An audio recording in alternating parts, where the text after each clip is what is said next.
बिस्मिल्लाहिर्रहमानिर्रहीम।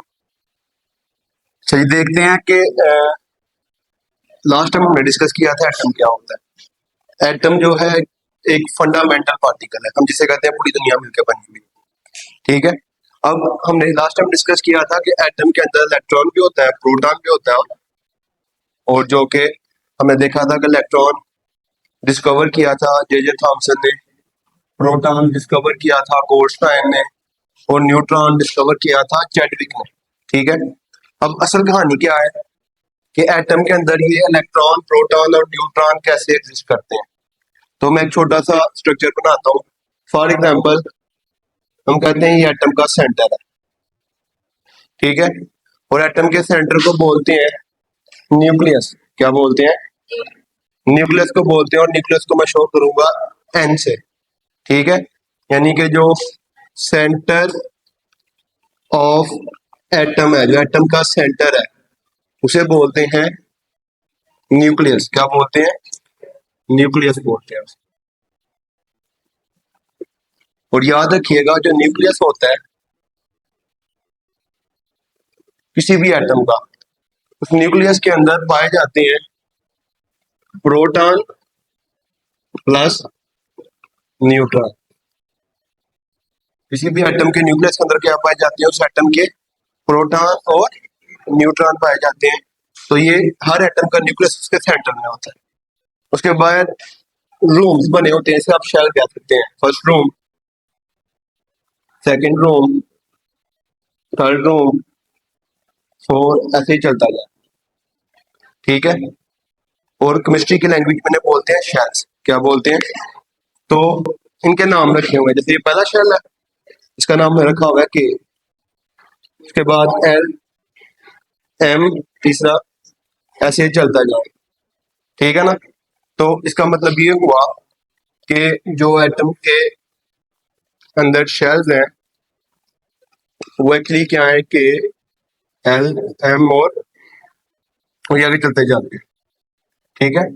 इसके बाद हमने ये पता चलाया, और पता चला कि जो के शेल होता है, ये छोटा शेल है, इसके अंदर ज्यादा से ज्यादा जो इलेक्ट्रॉन आ सकते हैं ना, वो सिर्फ 2 इलेक्ट्रॉन आ सकते हैं। एल के अंदर ज्यादा से ज्यादा 8 इलेक्ट्रॉन आ सकते हैं, इससे ज्यादा इलेक्ट्रॉन नहीं आ सकते।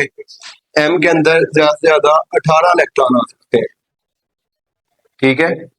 और एन के अंदर ज्यादा से ज्यादा 32 इलेक्ट्रॉन आ सकते हैं। क्लियर है?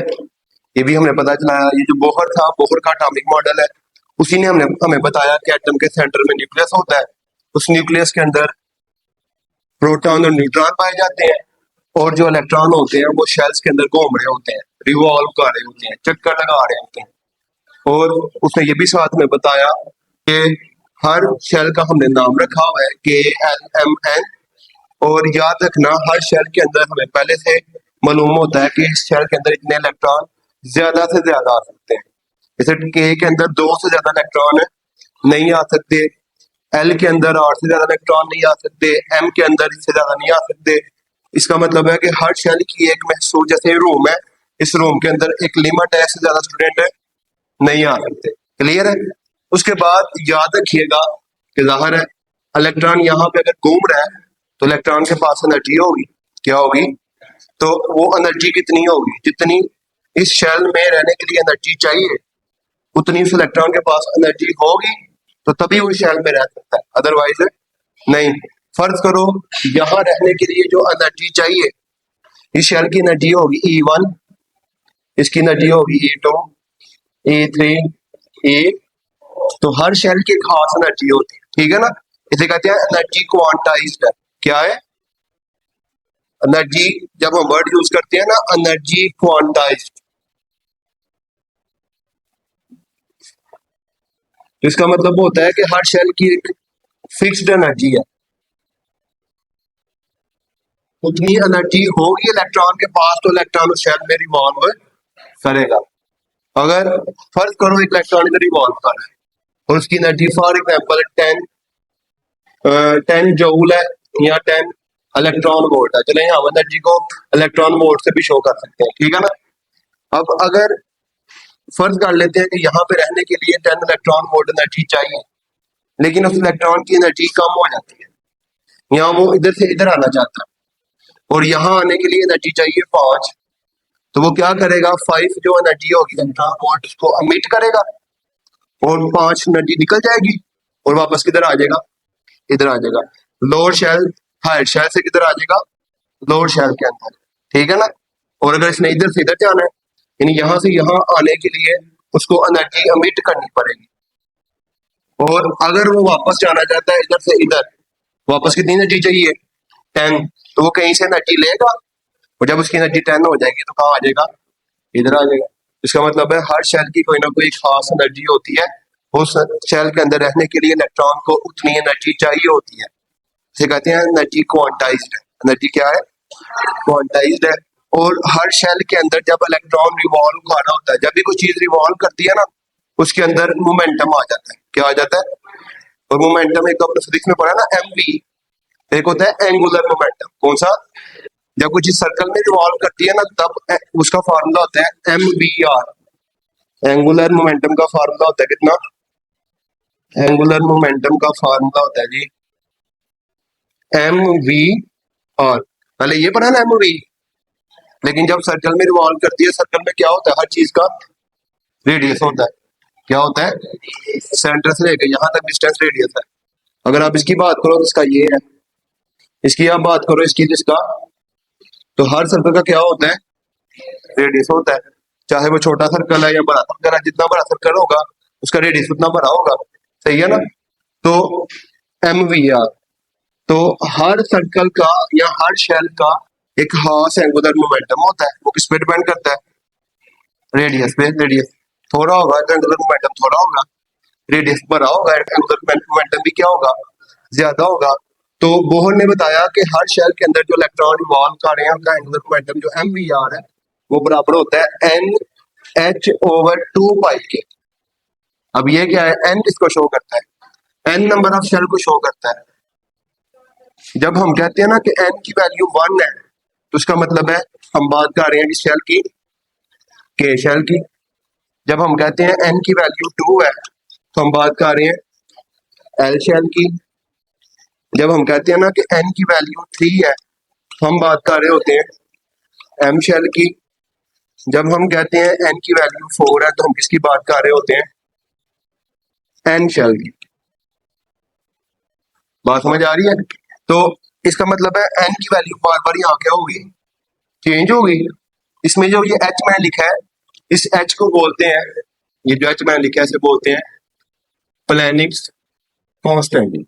क्या बोलते हैं, इसकी वैल्यू हमारे पास हमें पहले से पता होती है, ये होती है 6.1 इंटू 10⁻34 जूल सेकेंड। ये कांस्टेंट है, वो 2 वैसे ही कांस्टेंट है। कांस्टेंट वैल्यू मतलब इसका हमें पता है पहले से। और पाई का मतलब होता है 3.14, जिसका मतलब है कि ये भी कांस्टेंट है, ये भी कांस्टेंट है, ये भी। तो n की वैल्यू जब पहले शेल के लिए हो गई, यहाँ लिखेंगे 1, दूसरे शेल के लिए यहाँ पे 2, तीसरे के लिए यहाँ 3 लिखेंगे, चौथे के लिए। तो एंगुलर मोमेंटम की वैल्यू बार बार क्या होती रहेगी, चेंज होती रहेगी। वो डिपेंड करेगा हम किस शेल में इलेक्ट्रॉन की बात कर रहे हैं, ठीक है। अब इसके बाद जब आपको ये पता चल गया कि हर शेल का कोई खास नाम है और उसके अंदर हमें भी पता चल गया इतने इलेक्ट्रॉन रहते हैं, अब एक फार्मूला है जिससे हमें ये पता चलता है कि किसी भी शेल के अंदर नंबर ऑफ इलेक्ट्रॉन कितने होते हैं। उस फार्मूले को कहते हैं नंबर ऑफ इलेक्ट्रॉन। जो है फाइंड करने का फार्मूला है। हमें कैसे पता चलता है कि शेल में, जैसे फॉर एग्जांपल पहले शेल के लिए के की वैल्यू, के शेल के लिए n की वैल्यू क्या होती है, 1, 2, n स्क्वायर है तो n की जगह क्या लिखेंगे, 1 लिखेंगे। 1 का स्क्वायर 1 होता है, मल्टीप्लाई बाई 2, तो आंसर कितना आ जाएगा, 2। हमें पता चलेगा पहले शेल में कितने इलेक्ट्रॉन है, 2 है। एल शेल के लिए n की वैल्यू कितनी होती है, 2, तो यहाँ लिखेंगे 2 का स्क्वायर वो 4 होता है, मल्टीप्लाई बाई 2 कितना आ गया, 8। इसके बाद m शेल के लिए n की वैल्यू कितनी है, 3 है, तो यहाँ लिखेंगे 3 का स्क्वायर तो वो होता है 9, 9 टू द 18 इलेक्ट्रॉन। इसके बाद n की वैल्यू कितनी होती है, n शेल के लिए n की वैल्यू 4, तो यहाँ लिखेंगे 4 का स्क्वायर और वो कितना हो जाएगा 16 टू द 32। तो इसका मतलब है कि ये जो फार्मूला है नंबर ऑफ इलेक्ट्रॉन फाइंड करने वाला, ये हमें ये बताता है कि किसी भी शेल के अंदर कितने इलेक्ट्रॉन हो सकते हैं। समझ आइए। अगर इसका मतलब है मैं आगे एक और शेल की बात करता, मैं कहता जी मुझे नेक्स्ट शेल के बारे में जानना है जहां पे n की वैल्यू कितनी होगी 5 होगी, उसको मैं किसका क्या नाम दूंगा, ओ शेल का नाम दूंगा। तो जाहिर है वहां पे मैं n की वैल्यू कितनी पुट करता 5 का स्क्वायर, तो वो 25 होना था। 25 तो बाद इसका मतलब है कि ओ शेल के अंदर कितने इलेक्ट्रॉन होने थे। देखें जी, अब हम देखेंगे कि जो एटम के शेल्स होते हैं, शेल्स को आगे मजीद डिवाइड किया जाता है किसमें, सब शेल। ठीक है ना, यानी शेल के अंदर आगे सब शेल होते हैं। जैसे आप ये समझो एक बड़ी बिल्डिंग है और वो एटम है, और उस बिल्डिंग के अंदर रूम्स हैं जो कि शेल्स हैं। अब उन रूम्स के अंदर मजीद छोटे रूम बने हुए हैं, उन्हें क्या बोलेंगे, सब शेल बोलेंगे। ठीक है, हम कहते हैं कि सब शेल जो होते हैं वो, जैसे यहाँ पे मैंने बताया कि शेल्स जो होते हैं, ये आपको मैंने ऑलरेडी बता दिया कि जो शेल्स होते हैं उनको शो करते हैं के एल एम एन से ऐसे। जो सब शेल्स होते हैं उनको शो किया जाता है स्मॉल एस, पी, डी और एफ से। हम ये कहते हैं कि जो एस होता है, एस के अंदर मैक्सिमम कितने इलेक्ट्रॉन आ सकते हैं, 2। पी के अंदर मैक्सिमम आ सकते हैं 6 इलेक्ट्रॉन, डी के अंदर आ सकते हैं 10 इलेक्ट्रॉन, और एफ के अंदर आ सकते हैं मैक्सिमम 14 इलेक्ट्रॉन। ठीक है, ये हमें ऑलरेडी पता होता है कि ये हमने एक थ्योरी बना दी हुई है। ठीक है ना, और हमने ये याद रखना है कि एस के अंदर 2 इलेक्ट्रॉन आ सकते हैं, पी के अंदर 6, डी के अंदर 10, एफ के अंदर 14। ये सब शेल है, ये क्या है और ये किसमें पाए जाते हैं, शेल के अंदर। अब क्वेश्चन ये पैदा हो जाता है जो आपको समझने की जरूरत है कि फॉर एग्जांपल, मैं एक एग्जांपल से आपको ये सारा क्लियर करवा देता हूँ। हमें ये कहा जाता है कि आप ये बताएं, आप ये कह रहे हैं कि शेल के अंदर सब शेल्स होते हैं, तो आप ये बताएं कि जो के शेल है, के शेल जो है, इस के शेल के अंदर कितने सब शेल पाए जाएंगे। समझ आ रही है बात मेरी, क्योंकि शेल के अंदर सब शेल होंगे तो याद रखना, हमें पता है पहले से कि जो के शेल है इसके अंदर कितने इलेक्ट्रॉन होते हैं, 2 होते हैं। तो फिर यहां से हम अंदाजा लगाएंगे एस के अंदर भी कितने होते हैं, 2 होते हैं। इसका मतलब है कि ज्यादा से ज्यादा अगर मैं के अंदर रख सकता हूँ, इसको रख सकता हूँ कि दोनों का साइज सेम है। सही है ना, हमने इलेक्ट्रॉन की तादाद से ये चेक करना है कि इस शेल के अंदर कितने सब शेल आ सकते हैं। इसका मतलब है कि शेल के अंदर सिर्फ एक सब शेल आ सकता है, कौन सा, एस। ठीक है, इसका मतलब है कि शेल के अंदर जस्ट जो है एस सब शेल आ सकता है। क्लियर है बात मेरी।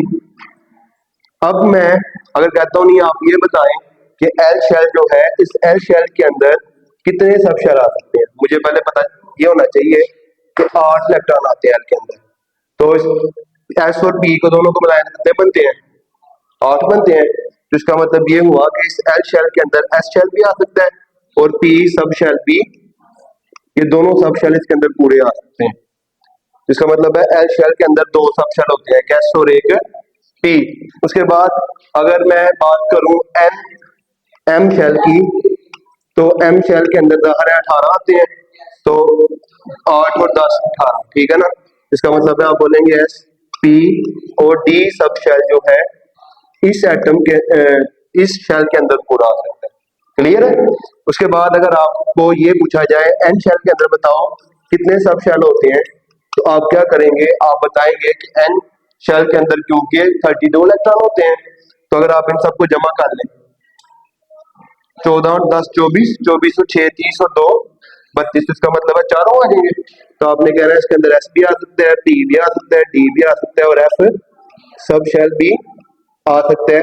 यानी कि आपको ये इलेक्ट्रॉन की तादाद से पता चलेगा कि किस शेल के अंदर कितने सब शेल आ सकते हैं।